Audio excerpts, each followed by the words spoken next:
Queria convidá-los, então, a abrir no Evangelho de Lucas,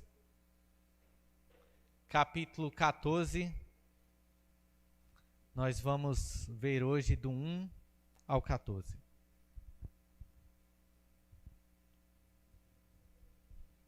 Evangelho de Lucas, capítulo 14, a partir do versículo 1.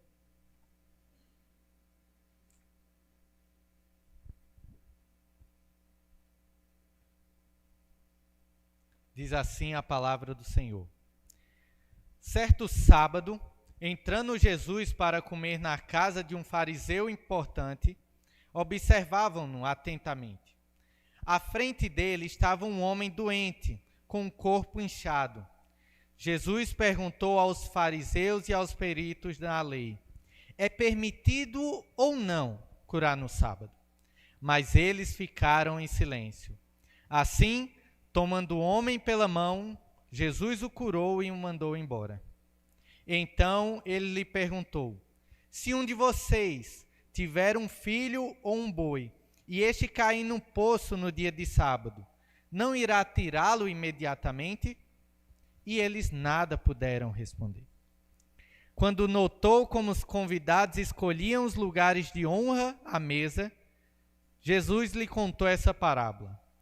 Quando alguém o convidar para um banquete de casamento, não ocupe o lugar de honra, pois pode ser que tenha sido convidado alguém de maior honra do que você. Se for assim, aquele que o convidou, os dois virá e dirá: dê o lugar a este. Então, humilhado, você precisará ocupar o lugar menos importante. Mas quando for convidado, ocupe o lugar menos importante, de forma que quando vier, aquele que o convidou diga: amigo, passe para um lugar mais importante. Então, você será honrado na presença de todos os convidados. Pois todo o que se exalta será humilhado, e o que se humilha será exaltado. Então, Jesus disse ao que o tinha convidado: quando você der um banquete ou jantar, não convide seus amigos, irmãos ou parentes, nem seus vizinhos ricos. Se o fizer, eles poderão também, por sua vez, convidá-lo, e assim você será recompensado. Mas quando der um banquete, convide os pobres, os aleijados, os mancos e os cegos. Feliz será você, porque estes não têm como retribuir, e a sua recompensa virá na ressurreição dos justos. A gente vê aqui Jesus conversando na mesa. E eu diria não só uma conversa, mas uma exortação perante todos que estão ali. E a mesa, pelo menos na minha realidade, foram momentos em que decisões importantes foram tomadas. Não só o alimentar, mas fatos importantes aconteceram. E eu lembro uma exortação do meu pai, justamente numa mesa no shopping. Por algum motivo, quando eu era mais novo, eu fui chamado no colégio para psicóloga. E aí quando cheguei lá, não era para ser eu, mas como eu estava lá, ela fez: já vamos aproveitar que você chegou, né? E aí quando foi pegar minhas notas, infelizmente pegou numa fase que não estava das melhores. Consequentemente, passou uma semana, duas, ligaram para o meu pai. E aí, alguns dias depois, meu pai liga para mim. E quem conhece sabe que eu não fui criado pelo meu pai, meu convívio não era tão grande com ele ainda. E meu pai me chamar para sair para comer era algo extremamente esquisito. Mas quando a gente foi, que sentou na mesa, até hoje eu lembro das palavras que ele disse para mim. Eu nunca levei uma surra do meu pai, mas aquelas palavras exortando ali naquele momento estão cravadas até hoje serviu para realinhar, para mostrar como estava o meu coração. E diante aqui da mesa, Jesus ele vai trazer exortações que revelam o coração de cada um, dos convidados, do anfitrião, das pessoas que estavam ali em volta. E eu queria então ver com vocês hoje 3 exortações que Jesus dá aqui, que dá para vermos bem de forma distinta. E a primeira que eu quero falar com vocês é sobre a prioridade do amor sobre as prescrições. A prioridade do amor sobre a prescrição aqui da lei que é apresentada no texto. Ele começa dizendo que Jesus está ali diante do fariseu num sábado. E você lembra que no sábado, então, existia aí várias regras que agora eram impostas pelos fariseus. E diante disso, sempre era um momento difícil para Jesus Cristo. Aqui é o 3º sábado em que ele está presente e realiza uma cura no Evangelho de Lucas. E o ponto talvez que fique, na medida que a gente tem caminhado, é por que os fariseus convidaram Jesus? E talvez por que Jesus aceitou estar ali? E aceitou, não tenho dúvidas, porque ele sempre que tinha a oportunidade de ensinar o verdadeiro evangelho, ele iria. Em meio a qualquer coisa que pudesse acontecer, ele estava ali.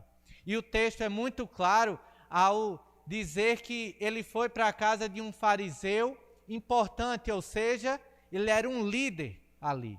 E todo líder naquele momento era o quê? Um opositor. Era alguém que estaria contra Jesus Cristo. Mas o texto deixa muito claro também que eles estavam observando atentamente.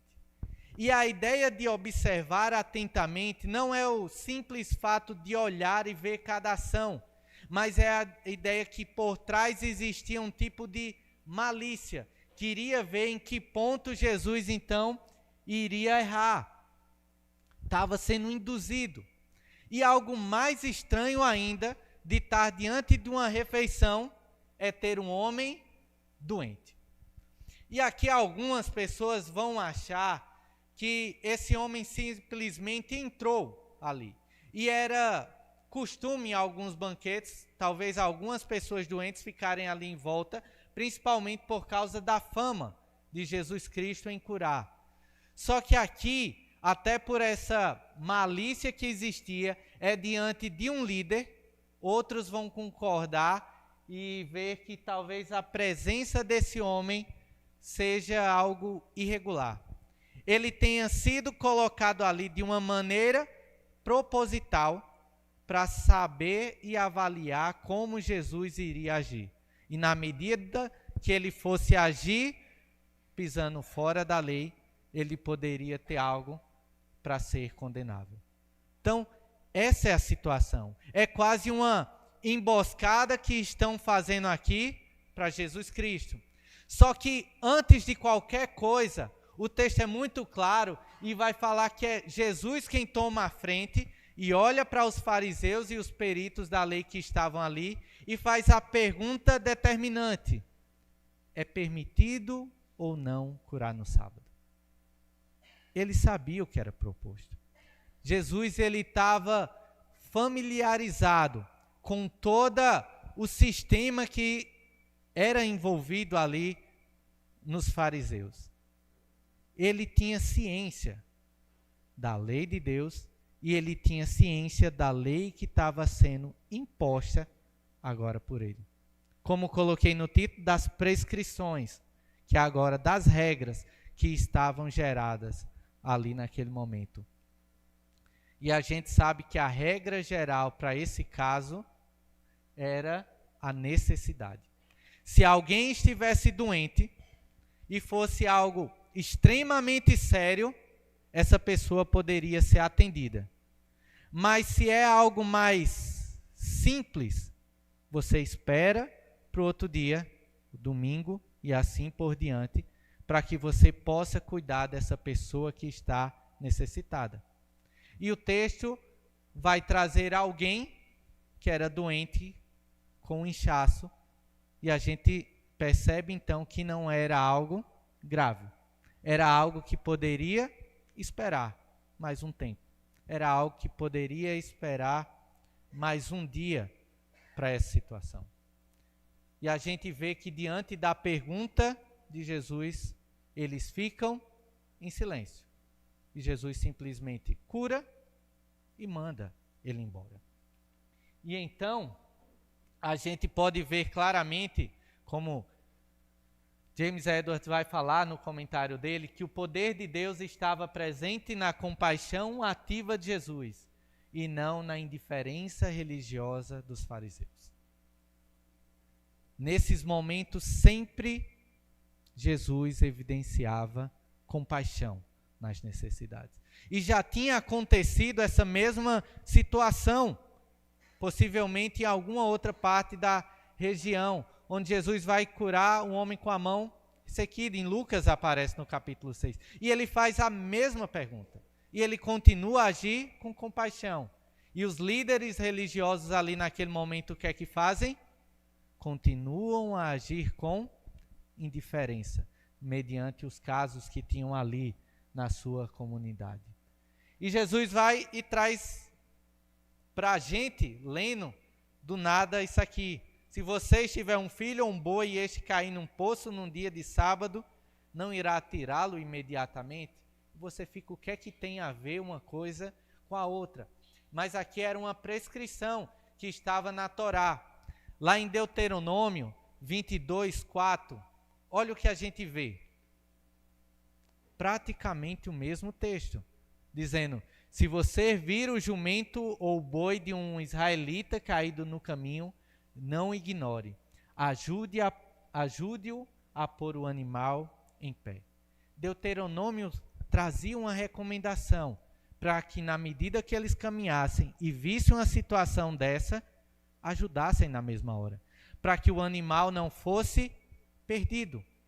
A única diferença do texto de Deuteronômio para o texto de Lucas, se você percebeu, é que trocou jumento por filho. Alguns imaginam que até isso pode ter sido algum erro, mas eu vejo que não. Aqui Jesus troca a ideia de filho porque ele acabou de curar um homem doente.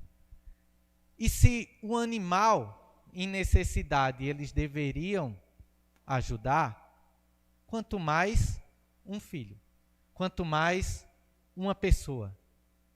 Será que a gente não consegue perceber a necessidade daqueles que estão à nossa volta? Será que eles não deveriam agir com uma atitude de amor em relação não só àquele homem que ali estava, mas a outros à sua volta? Iam ficar presos a regras criadas por quem? Por eles. Porque a própria palavra mostrava. Então Jesus, ao colocar aqui, ele não está simplesmente justificando os seus atos. E às vezes a gente tira o texto fora de contexto para tentar ter uma atitude errada e jogar. A Bíblia diz tal coisa.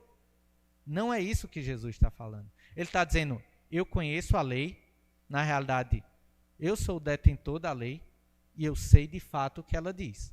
Isso é vocês que estão fazendo. Esse é o erro que vocês estão cometendo aí, vivendo em função das leis criadas por vocês. E aí, mais uma vez, ele vai dizer, James Edwards, há pessoas como os fariseus que apelam a Jesus, sentam-se em sua presença, ouvem o seu ensinamento, contudo, permanecem em silêncio em face do seu chamado concreto para o discipulado, a fim de ajudar um irmão em necessidade. Muitos dos momentos a gente está aqui, a gente ouve a palavra, a gente vê os ensinamentos, mas diante de necessidades, a gente acaba se calando. A gente acaba continuando a viver a nossa vida com as nossas prescrições e não vai atrás do necessitado. É por isso que eu queria conversar com vocês algumas questões em relação a isso. O amor, a prioridade do amor sobre as prescrições. Cuidado para você não impor regras moralistas que não são ordem de Deus e assim deixar de auxiliar outras pessoas. E aqui eu imagino, pelos ensinos, que a gente já tem maturidade o suficiente para nem citar questão de aparência, de jeito, de raça ou qualquer outra coisa. E por causa que alguém tem uma tatuagem, não, esse aqui eu não ajudo porque ele tem isso. Gente, temos que ajudar quem está próximo de nós, seja quem for. Esse é o chamado de Deus para as nossas vidas. Mas eu queria ver algumas outras questões. Muitas das vezes criamos requisitos fixos para auxiliar as pessoas. E eu diria, como igreja, a gente precisa fazer isso em certos momentos. Giovanni falou a questão da cesta básica. Então, existe uma organização, existe um tempo que a cesta básica fica com alguém, existe meio que uma seleção mediante algumas situações e precisa ter para haver organização. Mas a gente precisa ter o cuidado para que a gente deixe isso tão engessado que aconteça outra necessidade e simplesmente a gente olhe e diga assim, não dá, porque a gente já está aqui, existe uma fila de espera e não dá para a gente fazer nada. A gente precisa estar atento às necessidades que irão surgir e avaliar, e a gente vai ver que isso é também um motivo de critério. Agora, para mim, o ponto, e eu quero trazer para a gente, não é nem tanto esse, mas é quando a gente agora vai avaliar se a gente ajuda o outro ou não pelo nosso senso de justiça. E para mim aqui mora todo o perigo. Devido a algumas situações que vão acontecer no dia a dia, pessoas talvez vão nos ferir, pessoas vão nos magoar, e a gente, por causa disso, tendo em alguns momentos a oportunidade de ajudar, a gente simplesmente se fecha.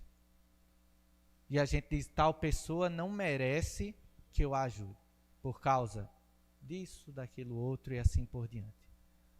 O chamado de Jesus para nossas vidas é para auxiliar aquele que está necessitando. E eu sei que há situações difíceis e dolorosas.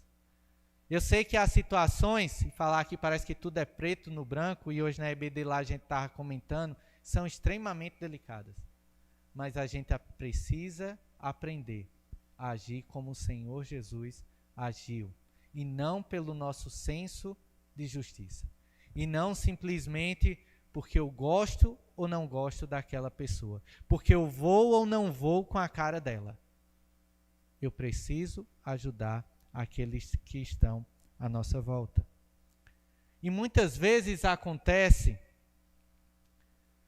diante de um silêncio nosso, de um irmão que está em necessidade, e aí não é porque a gente cria algo, mas porque muitas vezes também falta sensibilidade, falta compaixão e revela o egoísmo que a gente tem. Sabe, a gente está aqui na igreja e há talvez muitas pessoas machucadas por diversas coisas que acontecem. Pessoas com necessidades. E a gente acaba não olhando para o lado, para ajudar quando ele precisa. A gente toca a nossa vida, a gente continua no embalo aí, eu sei da rotina que é, mas há pessoas que talvez no olhar estão mostrando que necessita de algo, de uma conversa, de um ouvido, e a gente está na nossa vidinha. A gente está fechado para as situações e deixa isso passar. E às vezes pode ser tarde. Talvez alguns saibam, houve um momento na minha vida que isso ficou muito claro, de um erro que eu cometi. E eu vinha, depois de acontecer algo, e eu vi uma pessoa sentada, um conhecido, não um amigo, mas próximo, que tinha uma certa convivência. E naquele momento que eu olhei para ele, eu percebi que ele estava precisando de ajuda. Eu não sei nem descrever, mas estava na cara dele que precisava, de alguma forma, de ajuda ali. E eu lembro que eu olhei e fiquei na mente, vou ou não vou? Sento ou não sento com ele? Mas tinha alguns horários para ser cumprido, e eu disse, não, em outro momento eu faço isso. Vou agora porque eu preciso tomar banho, porque de tal hora eu preciso estar ali, se eu não tiver vai dar problema, e mais tarde tem outras. E comecei a criar minhas prescrições, minhas regras. E assim foi. E engraçado que nessa mesma noite uma outra pessoa chegou e fez, tu viu fulano? Eu acho que ele está precisando de ajuda. E quando foi, não lembro se no outro dia exatamente, ou 2 depois, essa pessoa tentou o suicídio. E naquela hora veio um peso gigante no meu coração. De que eu vi a necessidade do meu irmão, mas eu não estive pronto para conversar. Talvez eu iria conversar ali, ele nem fosse se abrir, nem contasse nada, não mudasse nada. Mas Deus naquele momento me mostrou. Eu tive a oportunidade de alguma forma estar com ele. E eu não fui. Então, aqui a gente vê um caso de saúde tranquilo, mas a gente precisa estar atento às necessidades das pessoas em nossa volta. E a Bíblia é cheia de textos que vão mostrar isso. Tiago 4,17 vai falar, pense nisto, pois quem sabe que deve fazer o bem e não faz, comete pecado. A gente muitas das vezes consegue perceber os pecados pelas nossas ações, mas determinadas omissões que temos também é pecado. Quando eu devo fazer o bem a alguém e eu não faço, eu estou pecando. Naquele momento que eu deveria estar conversando com ele e eu não fui, eu pequei. Porque eu vi a necessidade do meu irmão, não estava ali. Gálatas 6,10 vai dizer, portanto, enquanto temos a oportunidade, façamos o bem a todos, especialmente aos da família da fé. E aqui no texto ele vai falar de levar os fardos uns dos outros, quando alguém estiver passando, for surpreendido em algum pecado, chegue junto, encoraje ele e depois vai dizer, precisamos estar juntos, não só entre os da família, especialmente entre os da família da fé, mas isso inclui as outras pessoas que estão à nossa volta. E Cristo vai nos lembrar que amem os seus inimigos, façam o bem aos que os odeiam. Como vocês querem que os outros lhe façam, façam vocês também. Façam. Ame os seus inimigos. E aqui não pense em inimigo só adversário, alguém totalmente oposto a você, mas inimigo aquele que lhe fere, aquele que te machucou. Essa é a pessoa que você precisa amar. Essa é a pessoa que o Senhor Jesus continua a lhe chamar para fazer o bem diante dele. Mas, entretanto, determinadas circunstâncias, o auxílio pode resultar em situações prejudiciais, por isso deve ser analisado. Não é que você vai sempre ajudar. Há momentos agora que você vai parar e não fazer. E aí você diz, mas como? Não é contrário ao que acabamos de ver? Há momentos que uma ação pode reforçar ou encobrir um pecado. Imagina alguém que tem um vício, seja em jogos, seja em drogas, seja em bebida, e você sabe disso. Você vai ajudá-lo financeiramente quando ele precisar? Provavelmente ele vai pegar esse dinheiro e vai usar em quê? Nos vícios. E você está reforçando algo que não deveria. Quando eu fui para a Missão Sena, lá com Paulinho, e muitos conheceram o missionário, uma das primeiras coisas que ele falou foi: não dê nada a ninguém. Nada. E ele fez: se você comprar uma coxinha para dar a eles, não dê a coxinha. Porque o vício é tão grande que eles vão vender a coxinha para comprar droga. Então, dê uma mordida nela e entregue a coxinha comida. Porque assim eles não conseguem vender. Para ter uma dimensão de como era o vício naquele momento. Ele dizer: você vai estar prejudicando se você der o dinheiro. Então, nesse momento, o simples ato de ajudar, dando, está prejudicando. Então, eu não fazer. Porque o não, nesse momento, é o auxílio que aquela pessoa está precisando. Quando uma ação contradiz claramente a palavra de Deus, se contradiz, não faça.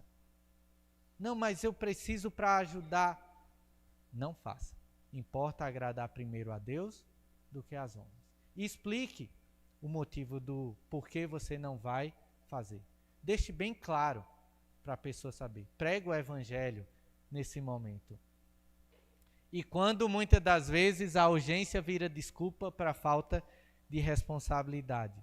Ou seja, quando a gente entra no ato simplesmente compulsório, difícil talvez, mas de ajudar um outro, mas você agora também não avalia situação nenhuma, você simplesmente dá por dar, porque você quer talvez eliminar um problema, quer que aquela pessoa não pense mal de você, e você só vai agindo pela urgência, pela necessidade e vai.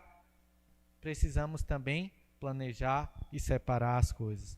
Por isso, a primeira exortação que o Senhor Jesus nos faz a prioridade é amar aos necessitados, aqueles que estão à nossa volta.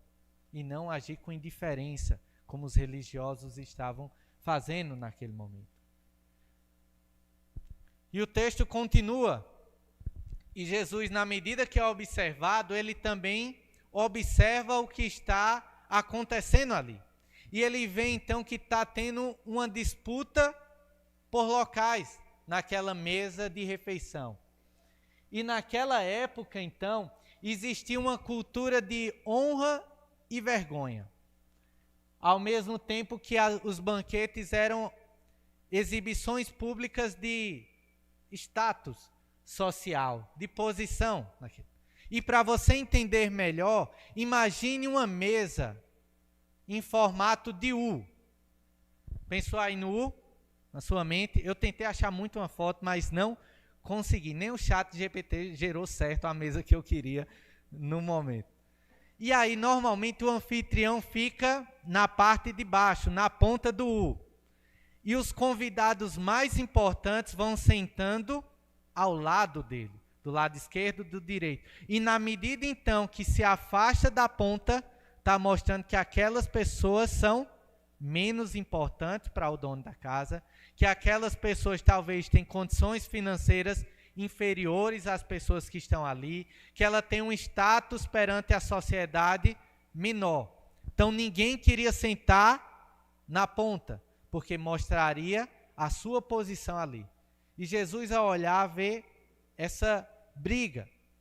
E então a gente vai ver nesse ponto que ele vai mostrar que a humildade deve substituir o orgulho. E para explicar isso, então, ele vai contar a parábola. E a parábola que ele vai trazer aqui, diferente de uma refeição, é um casamento. E por que o casamento? Porque o casamento os noivos vão, selecionam as pessoas, e os locais aí de honra, hoje em dia a gente diria padrinho, madrinha, demoiselle, não sei nem, e tantos outros aí que vão aparecer, né? Um menino que entra com as alianças, o que joga as flores, querendo ou não, são algumas vezes uma percepção de status. E ele está dizendo, mudei agora. A pessoa não está livre para escolher onde vai. Quando chega e vê tudo arrumado num casamento, você já não senta naquele determinado local. E aí, pensando na época, ele diz, quando chegar a sentar, não vá para frente, que aí você vai estar sentado num local. Imagina o constrangimento, já está todo mundo aqui, e chegar o dono da festa e dizer, por favor, você pode se levantar da sua cadeira e sentar atrás, e quando olha para trás não tem um lugarzinho, ó, no banco de trás, é lá no último, e você vai, e todo mundo olhando para você, você saindo quietinho daquele local. Percebe como é constrangedor? Então ele diz, faz o contrário, senta atrás, quando ele chegar e perceber, ele vai te chamar então para frente, e nesse momento você vai ser honrado, pois todo que se exalta será humilhado, e todo que se humilha será exaltado. E eu queria ver algumas coisinhas com vocês aqui nesse texto. Primeiro, Jesus ele vai trazer um ensinamento já conhecido deles. Provérbios 25, 6 e 7 vai dizer, não se engrandeça na presença do rei e não reivindique lugar entre os homens importantes. É melhor que o rei lhe diga, suba para cá, do que ter que humilhado diante da autoridade. A palavra era conhecida diante deles. E o que é que eles estão fazendo para ela? Nada. Estão fazendo o oposto. Estão disputando ainda lugares. Querem, aí com o coração cheio de si, mostrar o valor que eles têm perante a sociedade que está ali à sua volta, enquanto deveriam seguir um conselho de sabedoria já dado. Ao mesmo tempo, a gente vê que Jesus ele não se subverte à cultura. Ele poderia olhar e dizer assim, é da cultura fazer isso. Eles agem assim, não tem problema não, vou ficar aqui na minha, né? Ele não, ele como um líder naquele momento, um pregador da palavra, ele diz, está errado. E eu preciso confrontar isso, eu preciso evidenciar isso. Talvez aqui nos traz um alerta para só não aceitar tudo calado. Vai ter situações que a gente precisa se posicionar no nosso meio. E aí então ele traz uma advertência contra a tolice da autopromoção. A besteira que é a gente tentar ser aquilo que a gente não é. De querer passar a nossa vida buscando status, buscando ser maior do que as pessoas que estão à nossa volta, mostrar e evidenciar os nossos recursos. Que tolice é a gente viver em torno de si mesmo, viver em torno da nossa autopromoção. E mais uma vez ele vai dizer que o discipulado cristão não é autopromoção, mas é libertação dela, libertação da própria auto-obsessão. Isso é que a palavra de Deus faz com a gente, é nos libertar da gente mesmo, do nosso coração corrompido aí, em busca dele, em buscar ser valorizado por Cristo e não pelas pessoas que estão à nossa volta. Ao mesmo tempo, como já comentei, no casamento você é definido não pelo seu ego, mas você é convidado por aqueles que estão. E aqui é uma representação de que Deus é quem nos chama. Gente, e se é Deus quem nos chama, por que a gente tenta ser maior do que o outro? Se é Deus que dá os nossos dons, por que em alguns momentos a gente quer mostrar que sabe fazer melhor do que o outro? Se é Deus que dá os nossos recursos, se é Deus quem nos coloca em certas posições, por que a gente ainda gasta tanto tempo brigando por isso? Precisamos aprender a ser pobres diante do Senhor. Hernandes Dias Lopes vai dizer, a humildade é a antessala da honra, mas a soberba é a plataforma da vergonha. A humildade é a antessala, está ali, do lado, para a honra. Enquanto o orgulho que brota do nosso coração é algo que nos lança para distante do Senhor e que nos trará vergonha. Seja agora seja no momento do juízo final, que com certeza está no pensamento de Cristo, onde ele separará uns dos outros, onde ele exaltará os seus filhos e ele humilhará aqueles que não são, porque não estarão junto com ele em seu reino. A humildade deve substituir o orgulho. E a gente precisa entender que a condição do ego humano encontra-se corrompido pelo pecado. E todos nós vamos sofrer com esse pecado. Todos nós vamos tender ao orgulho. E Tim Keller é muito claro para mostrar tanto o orgulho que se acha, como o orgulho que se diminui, autocomiserado. Tudo é a mesma face de um orgulho.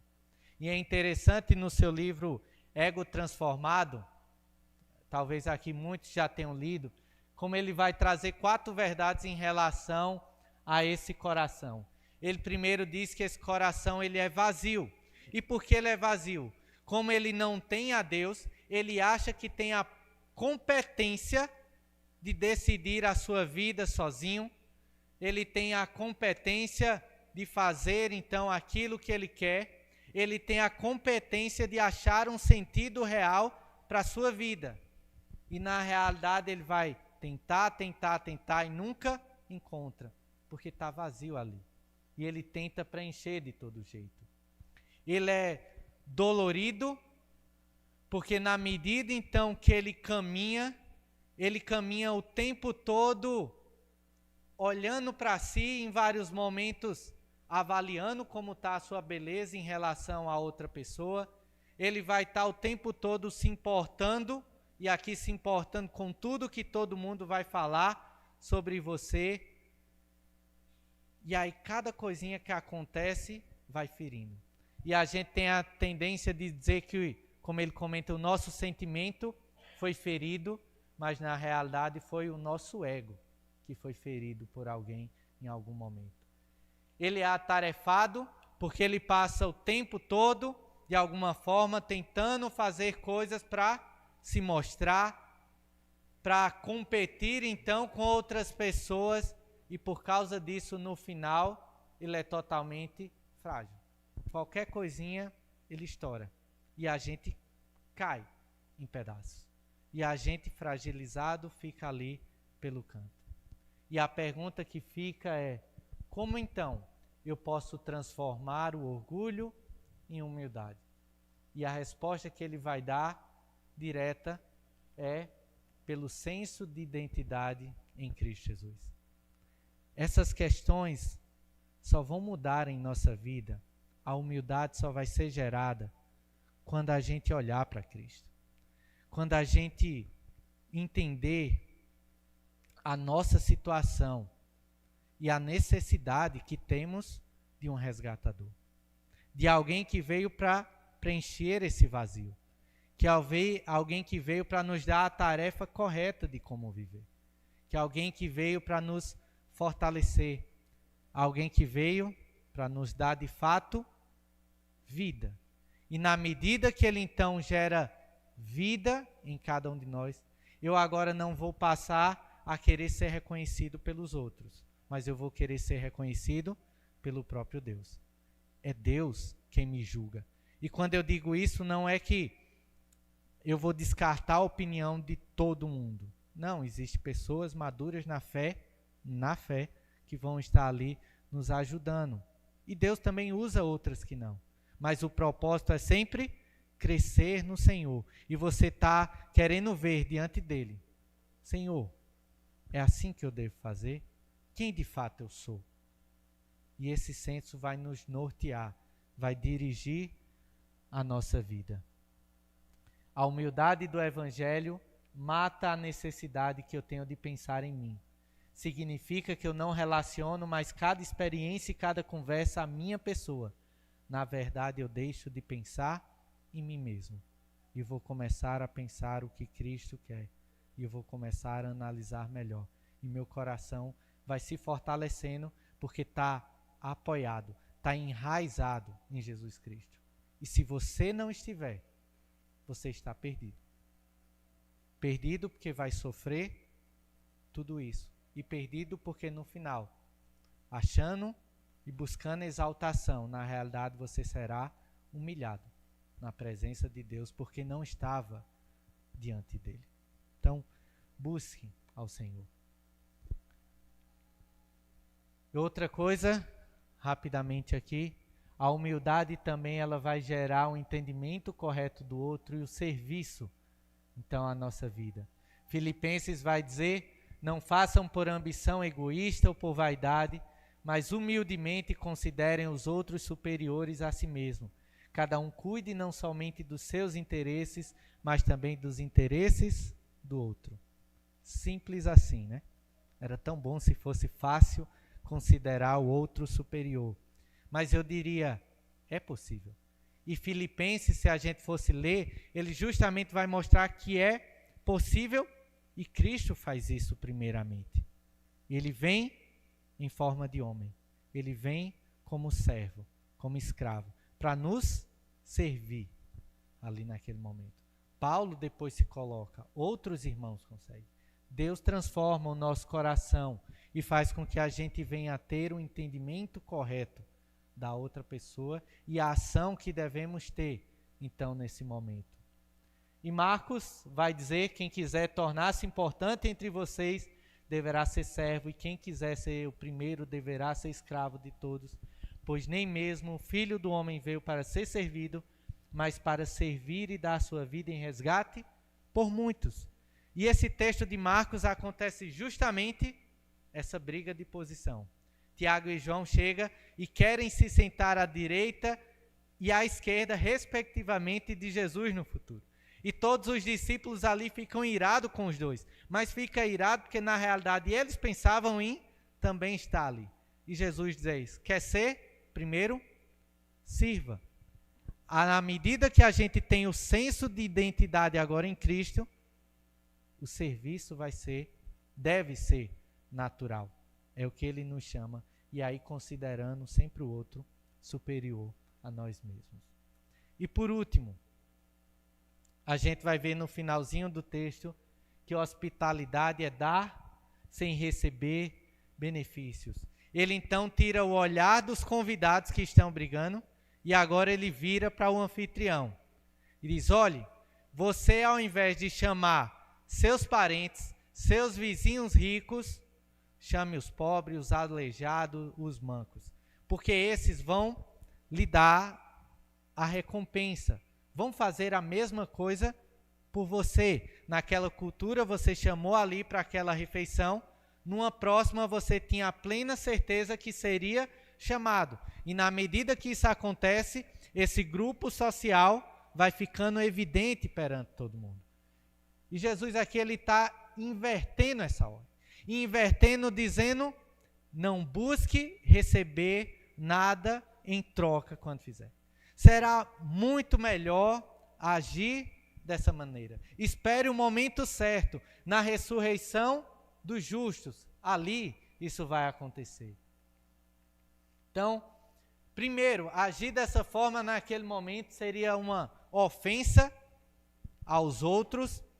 E eu diria, até hoje, também seria. Imagina você fazer algo na sua casa e aí você tem amigos aí.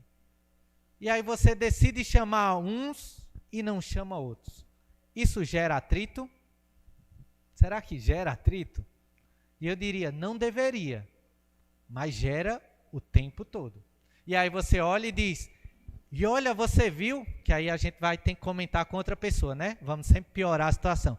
Você viu que chamou fulano para lá e não me chamou? Eu conheço há 10 anos. Casamento, Neto. Neto tá só assim, né? Já imaginando a luta que vai ser daqui uns dias. E quando olha, tudo. Porque a gente se acha no direito de ter as recompensas. Por que fulano e eu não? E a gente já vai ver algumas falas. E Jesus está dizendo aqui, na realidade, quem a gente deveria chamar é quem não pode retribuir. É aquele que nem merece. Que foi como ele fez conosco. Sem a gente ter algo para dar em troca, ele vem por amor para nos chamar para perto dele. E a gente está aí brigando por essas situações, né? É a necessidade do outro e não a nossa posição social que define a quem devemos demonstrar generosidade. É a necessidade. É isso que vai evidenciar ali naquele momento.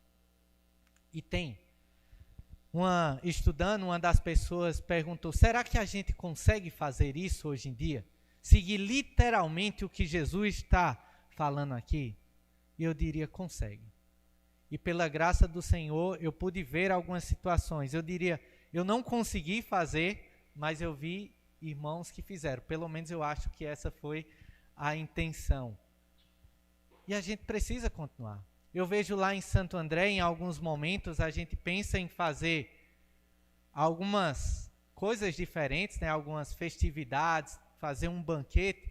E a minha luta e de Rebeca é que, no final, entenda que aquilo não é para a gente. Na realidade, é uma forma para o outro. Para que, quando acabe, não tenha a briga. E quando a gente chegou lá, existia quase uma briga para ver quem pega primeiro e come aquele negócio. E a gente quase dizendo assim, civilizado, vamos com calma, né? Vamos dividir. E hoje em dia a gente ainda bota algumas regras. Vem por mesa, vem dessa forma, para tentar ver. Mas a ideia já deveria ser normal. Opa, tem um visitante, tem aqui. Vamos servir primeiro ele, depois a gente é de casa. Mas às vezes a gente está brigando para querer ser o primeiro, para tomar a frente e assim por diante para viver na nossa comunidade. E Jesus está chegando para fazer o contrário, né?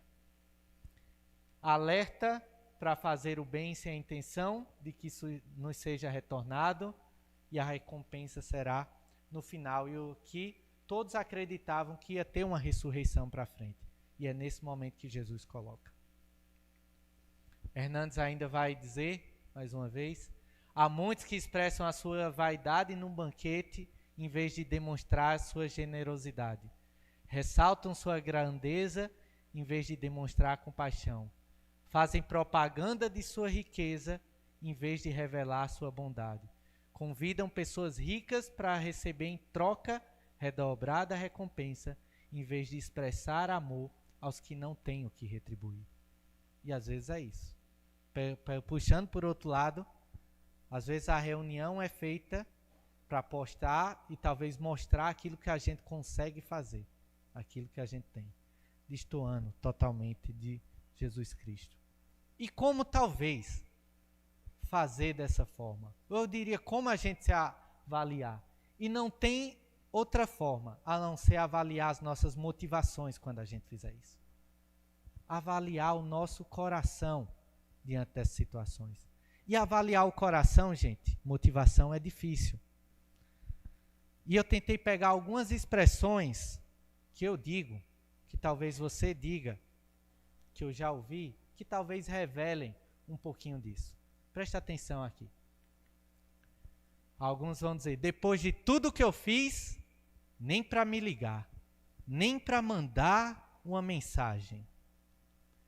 Ninguém reconhece o que a gente faz aqui, né? Fiz com tanto carinho e nem um agradecimento. Vai que um dia eu precise dele. Depois disso, pelo menos mereço ser lembrado, né? Isso pode abrir portas para mim. E por aí vai. Talvez você já tenha. Eu digo, por trás, não tem um coração que estava desejando alguma recompensa? Tem. Esse é o nosso coração. Gente. Claro, vai ter motivos aqui que você diz assim, e não era para a pessoa agradecer, o outro pecou por ingratidão. Aí você está pecando por querer ser reconhecido e querer uma recompensa de alguma forma. Pecados distintos, vamos tratar cada um o seu. Há pontos. Mas muitas das vezes somos nós. Finalizando. Diante dessas exortações, Jesus, na realidade, ele escancara o coração humano. Ele mostra o quanto nosso coração ele é corrompido. E nessa corrupção, a gente pensa demais em nós mesmos e não nos preocupamos com o outro. A gente quer ser recompensado, a gente quer ser honrado, a gente quer se exaltar perante outros, botar para fora o orgulho que está e não percebe as pessoas ao nosso redor. E é só Cristo Jesus para mudar essa situação. É só Ele para nos preencher completamente e inverter os valores da sociedade e os valores da nossa vida. E é isso que Ele está fazendo aqui quando Ele tira os amigos, familiares e joga os pobres, os aleijados. Porque foi assim que Ele agiu conosco. Nós, nessa situação, e Ele nos ama e vem, se entrega para que a gente possa ser encontrado e possa nele ser honrado, nele ser recompensado, nele ter o status que ele dá para um futuro. Um status que já temos hoje, de filhos de Deus, quando cremos e vivemos com ele. Que o Senhor possa, de fato, transformar a nossa vida e inverter os valores que talvez ainda tenham desse coração tão fechado na gente mesmo. Vamos orar?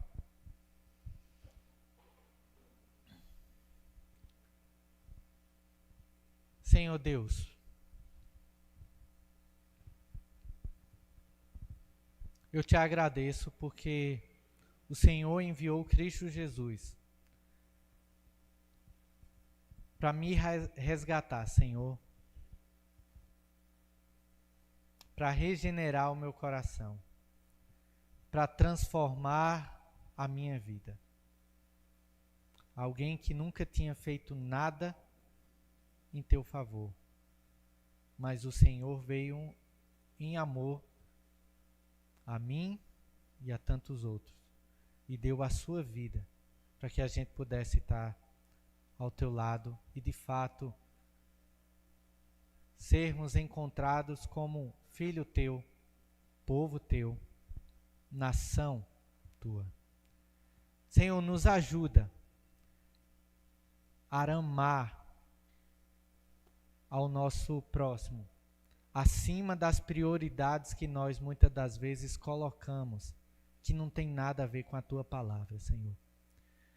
Nos ajuda a caminhar em humildade como Cristo caminhou, como Paulo caminhou, como tantos outros, e não passar a nossa vida buscando honra de pessoas, honra da própria sociedade, Pai.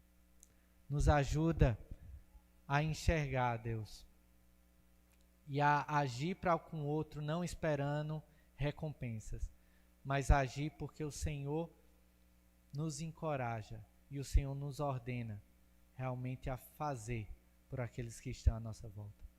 Abre os nossos olhos, abre a nossa percepção, faz som dos nossos corações e faz com que examinemos, Senhor, nossas motivações em tudo que venhamos a praticar. É assim que nós oramos, Deus, em nome de Jesus. Amém.